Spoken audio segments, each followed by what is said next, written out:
എല്ലാവർക്കും സലു സിമ്പിൾ റെസിപ്പീസിലേക്ക് സ്വാഗതം.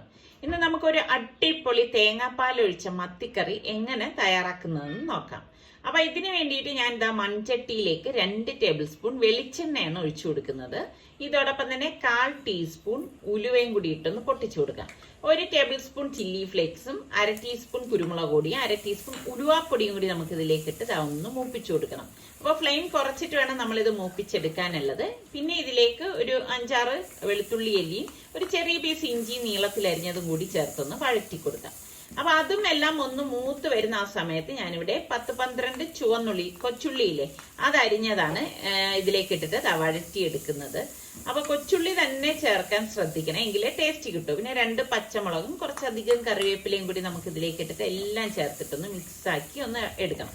അപ്പൊ നല്ല മണം വരുന്നുണ്ട്. ഈ ഒരു സമയത്താണ് നമ്മൾ ഇതിലേക്ക് 1/2 ടീസ്പൂൺ മഞ്ഞൾപ്പൊടിയും കൂടി ചേർത്ത് കൊടുക്കുന്നത്. അപ്പൊ ഇത്രയും ചേർത്ത് അതിന്റെ പച്ച ചൊവയൊക്കെ മാറുന്ന അതുവരെ ഒന്ന് ഇളക്കി കൊടുക്കണം. പിന്നെ ഞാനിവിടെ 1 കപ്പ് തേങ്ങാപ്പാൽ എടുത്തിട്ടുണ്ട്. ആ തേങ്ങാപ്പാൽ ഒഴിച്ച് നല്ലതുപോലെ ഇതൊന്ന് മിക്സ് ചെയ്ത് എടുക്കാം. അപ്പൊ തേങ്ങാപ്പാലൊക്കെ ഒഴിക്കുമ്പോൾ നല്ല മണം വരും കേട്ടോ. പിന്നെ ഇതിലേക്ക് 2-3 കഷ്ണം കൊടംപുളി ഞാൻ ഇട്ട് കൊടുക്കണം. ചെറിയ പീസാണേ. പാകത്തിനുള്ള ഉപ്പും കൂടി ഇട്ട് കൊടുക്കണം. ഇട്ട് കൊടുത്ത് നല്ലതുപോലെ ഒന്ന് ഇളക്കി കൊടുക്കാം.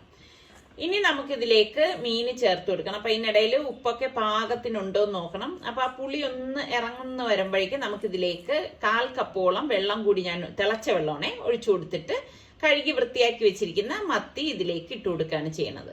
എന്നിട്ട് നമുക്കത് ഇതുപോലെ ഒന്ന് ലെവൽ ചെയ്ത് കൊടുക്കാം. മത്തിയിൽ ആ അരപ്പ് എല്ലായിടത്തും വരത്തക്ക രീതിയിൽ വേണം നമ്മൾ ഇതുപോലെ ഒന്ന് ലെവൽ ചെയ്ത് കൊടുക്കാനുള്ളത്. ഇനി നമുക്കിത് അടച്ചു വെച്ച് വേണം വേവിച്ചെടുക്കാൻ. അപ്പോൾ ഒരു 3-4 മിനിറ്റ് കഴിയുമ്പോൾ തന്നെ ഇത് റെഡിയായി കിട്ടും. അതിനുശേഷം അടപ്പ് മാറ്റിയിട്ട് ഇതാ കണ്ടോ, മത്തിയൊക്കെ റെഡിയായി വരുന്നുണ്ട്. നല്ല വാസനയാണ് കേട്ടോ ഈ ഒരു സമയത്ത്.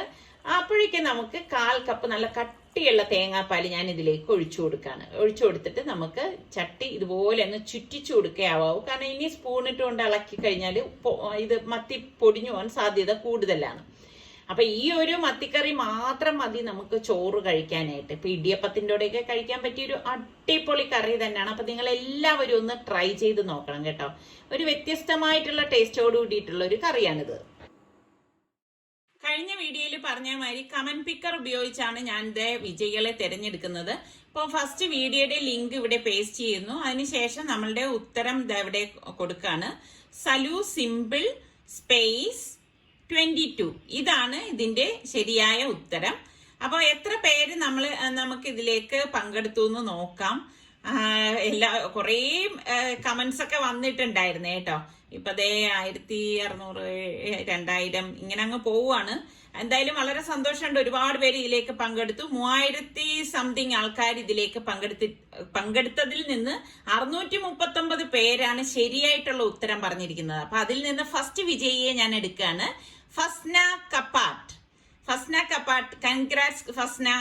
അപ്പൊ ഇനി നമുക്ക് രണ്ടാമത് ആരാണ് വന്നിരിക്കുന്നതെന്ന് നോക്കാം. എല്ലാവരും ടെൻഷനിൽ ഇരിക്കുകയാണെന്നറിയാൻ. Target NEET, congrats target. അപ്പൊ മൂന്നാമത്തെ ആളിനെ നമുക്ക് ഇതിൽ നിന്ന് തിരഞ്ഞെടുക്കാം.